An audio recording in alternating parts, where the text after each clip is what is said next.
Los invito para que vean esta segunda parte de participación que he hecho en este trabajo que están haciendo los seminaristas, con el fin de transmitir y sí, eso, compartir lo que he vivido. Y como he dicho, no se trata de un estudio que se haya hecho al respecto, sino más bien a nivel de experiencia, y aquí me han tomado más o menos como de improviso, pero me parece que mejor así porque resulta nada elaborado. Así que bueno, invitados para que sigan este trabajo de los seminaristas que están haciendo con la mejor voluntad.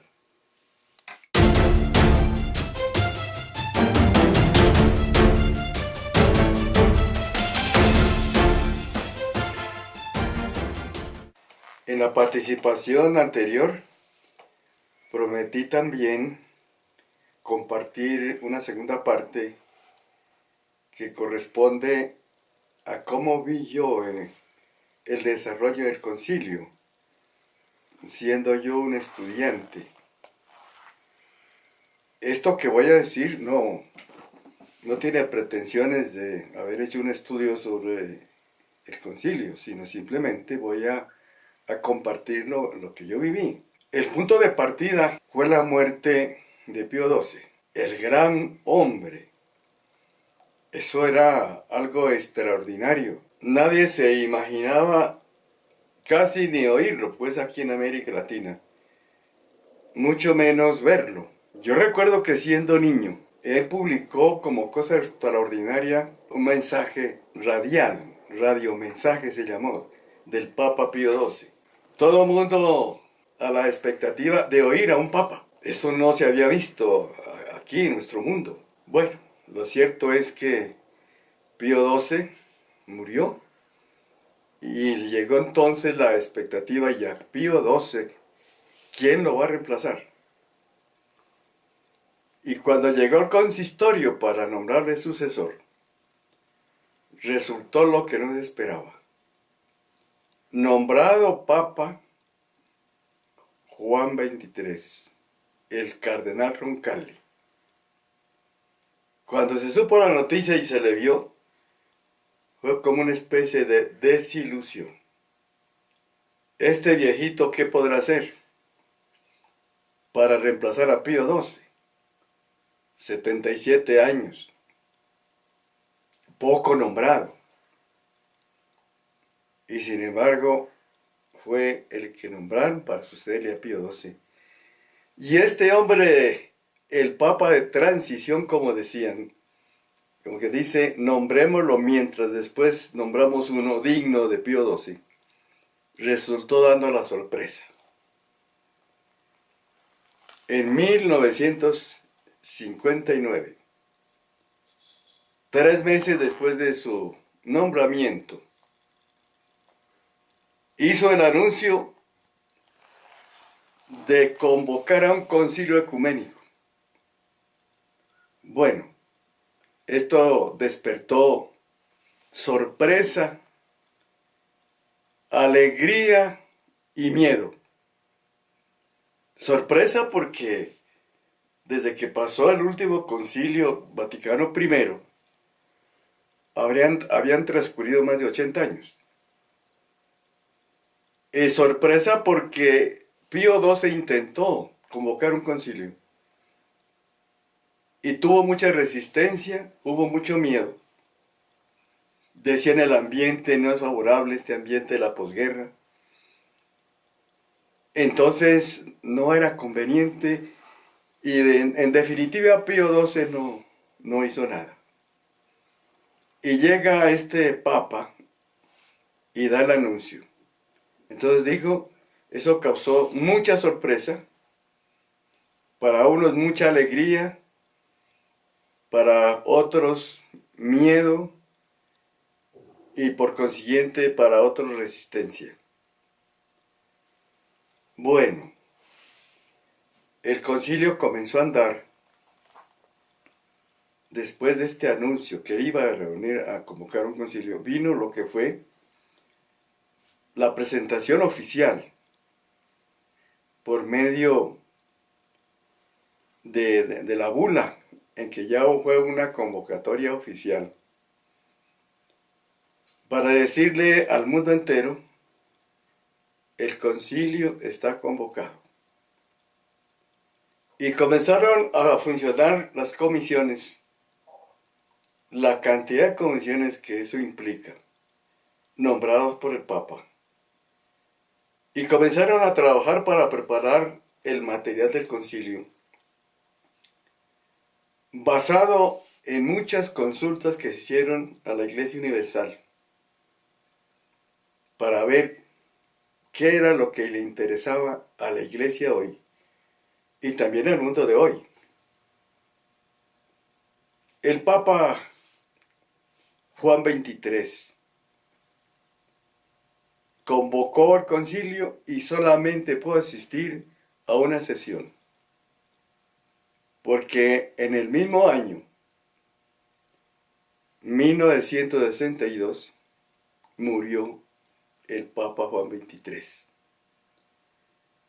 Este Papa despertó mucho cariño, se ganó mucho cariño, el Papa bueno, realmente todo el mundo lo quiso y resultó admirándolo, porque lo que hizo fue algo extraordinario.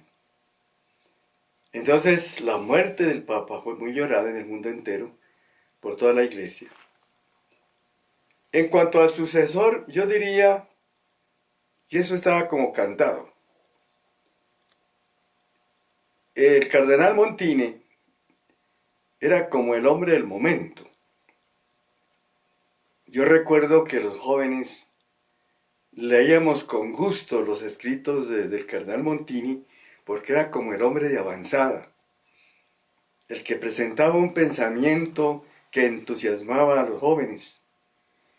Y además él, dentro del concilio, era un papa de curia romana, casi toda su vida la pasó allí, no por el querer de él, porque él decía que nunca apeteció estar en la curia romana, sino hubiera preferido estar en la periferia, en la diócesis, trabajando con los jóvenes, haciendo una pastoral social.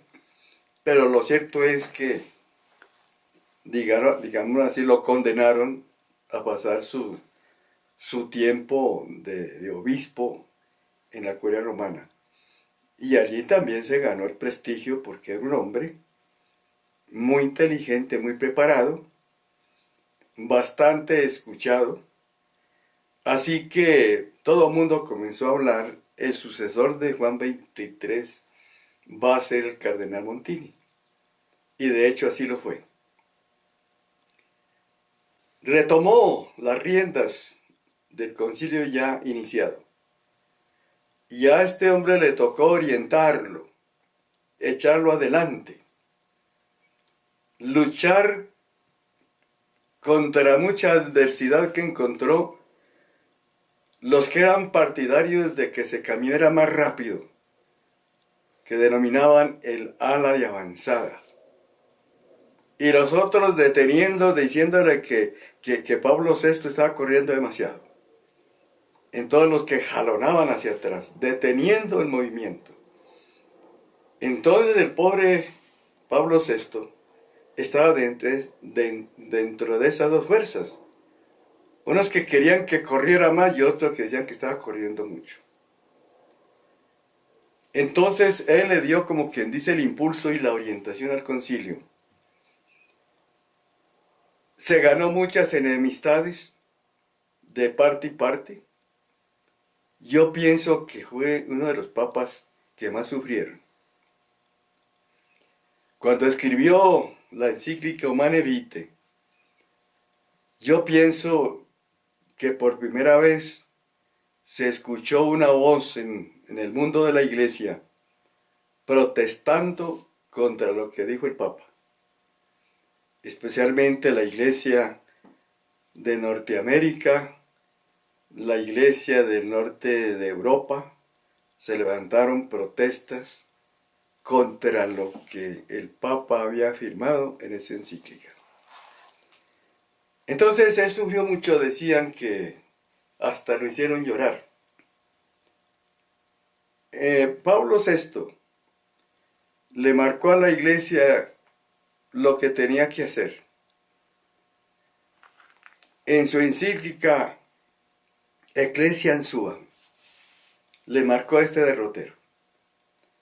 Decía: Iglesia, conócete a ti misma, date cuenta quién eres, cuál es tu origen, de dónde vienes. Y ahí la estaba pues mandando a que reconociera, ir hasta su divino fundador, a que reconociera la misión que su divino fundador le confió, y luego diciéndole, comience por revisarse a sí misma. ¿Cómo te ves, iglesia? Y luego, esta revisión de la iglesia a sí misma fue en un doble sentido. Revisándose cómo estaba cumpliendo la misión encomendada por Jesucristo. Y en segundo lugar, estructuralmente, cómo se sentía. O sea que la llamó a una revisión interior, el espíritu de la iglesia, si se estaba viviendo o no, a nivel, digamos, de iglesia. Y al mismo tiempo le hacía un llamamiento a que revisara sus estructuras. Por último, la llamó a la iglesia a que se pusiera en diálogo con el mundo. Quizá la iglesia anterior se encerró como en sí misma. Y quizá yo pienso que no es el momento de juzgarla. Se encerró en sí misma para defender su doctrina, sus dogmas, para defenderse de sus enemigos, especialmente el racionalismo. Y yo pienso que en ese momento eso era lo que tenía que hacer. Ese era lo que tenía que hacer. Así que no podemos decir, allá en ese momento hizo lo que no debía hacer. No, hizo lo que debió hacer. Lo que pasa es que quizás se detuvo demasiado en eso. Y a eso vino el llamamiento que se saliera como de ese encierro y se pusiera en contacto con el mundo. Ir hacia el mundo en diálogo, no en tono de defensa, ni mucho menos de perseguir a sus enemigos que estaban allí en el mundo. Lo que el concilio despertó se tuvo que vivir. ¡Qué entusiasmo!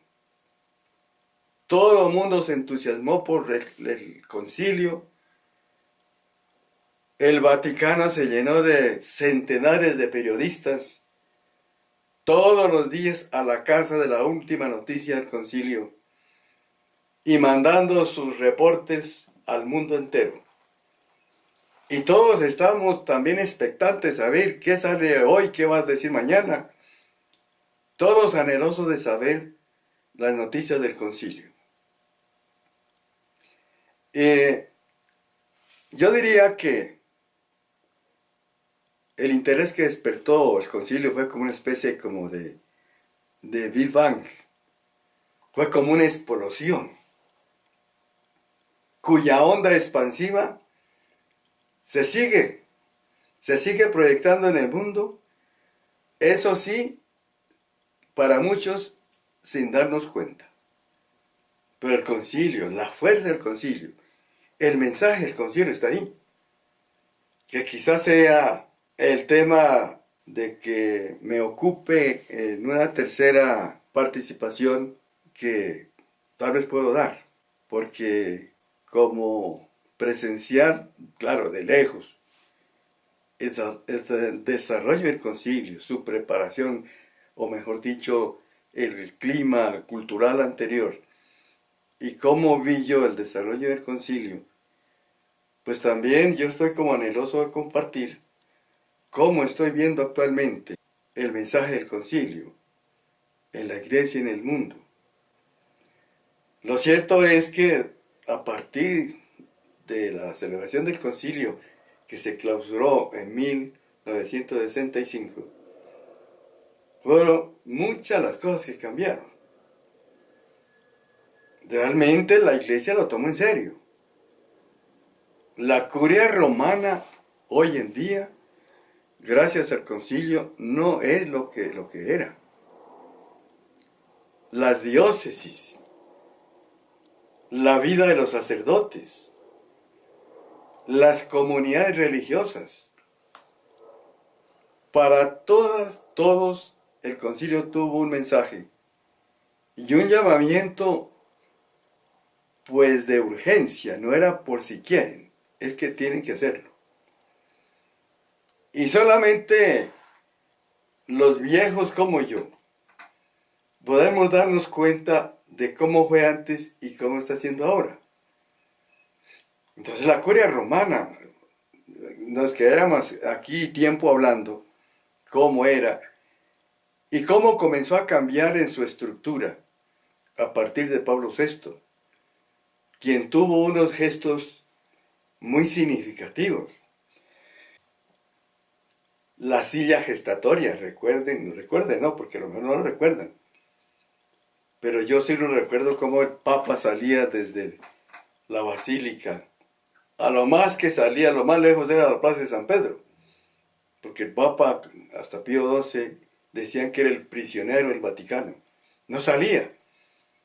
Y cuando salía, era una vuelta por la plaza de San Pedro dando la bendición a las multitudes. Y era llevado en la silla gestatoria, entre 4 de la guardia pontificia que lo llevaban, y así lo regresaban al interior de la basílica. Pablo VI tuvo un gesto. Un día salió, y sí, en la silla gestatoria, y de pronto en plena plaza hizo detener a los guardias y hizo bajar la silla, y él comenzó a andar a pie. Y ni más volvió a hacerse presente en la silla gestatoria. Es decir, en gesto no dio ninguna explicación. El Papa Pablo VI hacía signos, gestos y no los explicaba. Dice, interpreten. Lo mismo sucedió con la tiara, la que usaban los pontífices, diferente a los obispos, de 3 pisos. Y también un día, en plena celebración, llama a los ayudantes del culto, entrega la tiara y nunca más se la volvió a poner. Entonces hubo gestos así de esos, muy significativos, que iban marcando una nueva época en la curia romana.